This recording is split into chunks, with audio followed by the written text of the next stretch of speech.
Lahat umaasa sa kanya, sa sweldo niya, sa kita niya, walang natitira para sa kanyang sarili hanggang dumating ang punto, bumigay na siya. Ito ang kwento ng isang 38-year-old na center supervisor sa call center. Hi there, this is Shingitan, your pambansang world coach. Nandito pa rin tayo sa Money Makeover series po natin na sinishare po natin yung mga silent struggle ng mga breadwinner. Kung ikaw ay breadwinner dyan, pakinggan mo ito mabuti. Pero ito ang good news, sobra siyang stress pero natulungan natin siya makarecover emotionally, physically, and financially. So paano ba ito nag-umpisa? Ito pa yung nag-umpisa kay Lisa. Hindi niya tunay na pangalan. 38 years old siya, call center supervisor. Panganay siya sa 5 magkakapatid. Siya po ang bumubuhay sa buong angkan. Mula mag-college siya, 15 at 30, ganitong routine. Sweldoin, bayad kuryente, tubig, tuition fee, gamot ni mama, grocery ni Bonso. After 3 days, zero na po. After 3 years, burn out siya talaga. So ano bang problema? Nung dumulog siya sa akin, ang sabi niya sa akin, hindi ko na alam kung kailan ako huling tumawa, lagi akong pagod, laging kulang ang aking kita, pakiramdam ko, robot na lang ako. So minsan gusto niyang mag-break, pero habang siya po ay daw nagbabaksyon, ito yung pakiramdam niya. Feeling niya, parang napaka-selfish niya, siya lang nag-enjoy,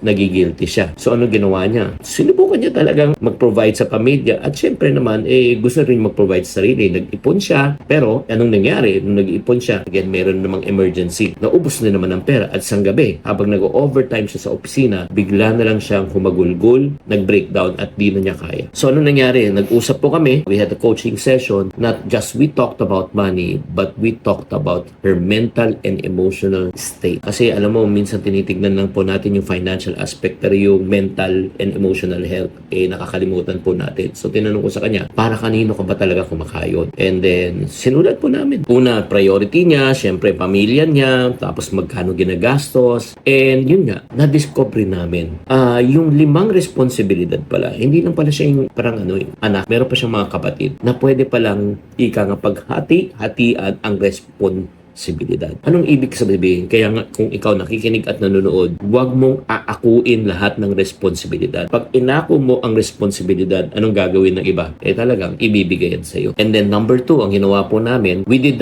what we call a survival budget. Anong ibig sabihin ng survival budget? So, sinulat din namin lahat ng kanilang gastusin, yung buwan-buwan. At dinivide natin to 2 things, want and need. Want and need. Doon din namin na-discover na meron siyang extra na pwedeng tanggalin, yung mga unnecessary expenses niya. Pagbili ng kape, pagkain sa labas na hindi kailangan. So, anong nangyari? Based on that, nakasave pa kami ng 1,500 pesos extra per month from the unnecessary expenses para sa kanyang sarili. So, anong ibig sabihin? Sinabi ko sa kanya, non-negotiable to because self-care is the most important thing. Mag-ipon ka para sa sarili. And then number 3, ang ginawa po namin. Sinabi ko sa kanya, alam mo, sa panahon ngayon, hindi na sapat na isa lang ang kita mo. So, anong ginawa niya? Dumiskarte siya. Nagbenta siya ng online products. Gumamit siya kasi since magaling din siya sa IT, magaling siya sa graphics, gumawa siya ng mga productivity template na pwedeng gamitin sa opisina at binibenta po niya online. At kumita siya ng extra 7,000